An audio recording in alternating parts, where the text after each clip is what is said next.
नजर आ रहा है कि खानदान में भी फटे पड़ रहे हैं और पार्टी में भी फटे पड़ रहे हैं। उसकी सबसे बड़ी निशानी ये थी आज जब डिले हो गई कैबिनेट, और शाहिद खाकान अब्बासी को मैं सुन रहा था कहते हुए, उन्होंने कहा कि चौधरी निसार का सवाल पूछा गया कि वो बनेंगे वजीर या नहीं बनेंगे, तो उन्होंने कहा ये फैसला उन्होंने भी करना है और हमने भी करना है, हम मशवरे कर रहे हैं। तो इसका मतलब है कि चौधरी निसार साहब ने भी करना है कि वो एग्रीड नहीं है।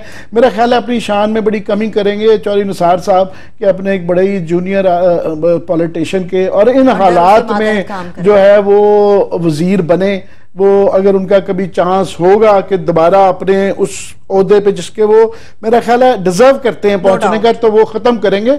शहबाज शरीफ की कैबिनेट में आना एक और है कि उनकी दोस्ती है, वो एक और शायद सिचुएशन होगी। मगर मुझे शहबाज शरीफ साहब, मैंने कल भी कहा था, बनते हुए प्राइम मिनिस्टर नजर नहीं आ रहे, क्योंकि आज जो नजर आ रहा है कैबिनेट के अंदर सबसे बड़ा सवाल यह है कि कल परसों जब भी आ जाएगी कि दो तीन चीजें देखने वाली होंगी कि उसमें मरियम बीबी की मर्जी की वो कैबिनेट होगी कि शहबाज शरीफ साहब का भी कुछ आंसर होगा। हाँ। मरियम की कैबिनेट में कौन कौन से लोग होंगे? मैं एग्जैक्टली यही बता रहा हूं ना, वो सबसे बड़ा तीन होंगे। एक मरियम बीबी, मरियम औरंगजेब का देखना होगा क्योंकि उनके थ्रू वो मीडिया सेल ऑफिशियली भी चला रही थी, एंड देन बैकग्राउंड में रह के ये देखना होगा कि दानियाल तलाल जो उनके ग्रुप के हिस्सा है, ये लोग वजीर बनते हैं कि नहीं बनते, ये की इंडिकेशन। तारिक फजल चौधरी भी नहीं कैंप कर रहे। तारिक फजल चौधरी साहब तो पहले भी कैबिनेट में दोबारा भी आ जाए तो वो ना नई एडिशन के अंदर ये वाला ये क्लियरली होगा। मगर मुझे लगता है कि शहबाज शरीफ साहब की अगर इसमें मशावरत नहीं रही तो फिर ये फटा पड़ जाएगा। इसका मतलब क्योंकि उनको मैं ये कह सकता हूं कि उनके बड़े करीबी दोस्तों ने भी बताया कि उनको ये शिकवा रहता है कि इस मीडिया मैनेजमेंट का जो ग्रुप था मरियम बीबी का, उसमें सिर्फ खबरें आपके और हमारे और इनके खिलाफ नहीं लगती रही, उनको ये गिला है कि शहबाज शरीफ साहब के खिलाफ भी लगती रही है और वहां से ओरिजिनेट होती रही है। आपका सोर्स बड़ा पक्का आपका और मेरा इकट्ठा ही सोर्स है, तो वो जो है, और वो नहीं, वो सही भी बातें हैं, काफी इस तरह की ट्वीट्स हैं जिनके डबल मीनिंग आप निकाले जा सकते हैं।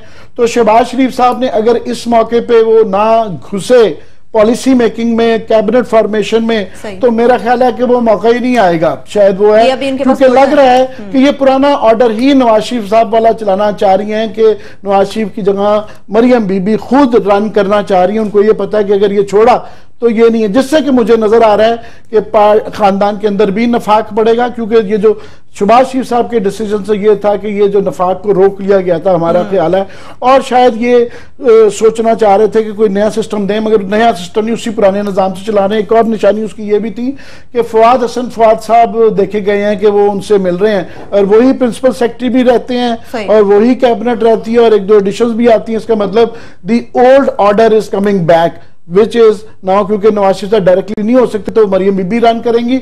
और पार्टी के अंदर भी नफाक नजर आ रहा है कि चौधरी निसार साहब जो हैं वो बहरहाल अगर उनको बिल्कुल, अभी तो चुप हैं, अभी तो सारा आप जो देखें ना, अभी तो ये फोरिया चल रहा है। वो जो असम्बली के अंदर था कि नवाज शरीफ, वज़ीर आज़म नवाज शरीफ, ये 2-4 दिन में सब साइड कर जाएगा। जब ठंडा हो जाएगा ना, फिर ये मामला उठेंगे, अपनी टाइमिंग का इंतजार करेंगे, और वो उनको एक वो गिला होना भी चाहिए।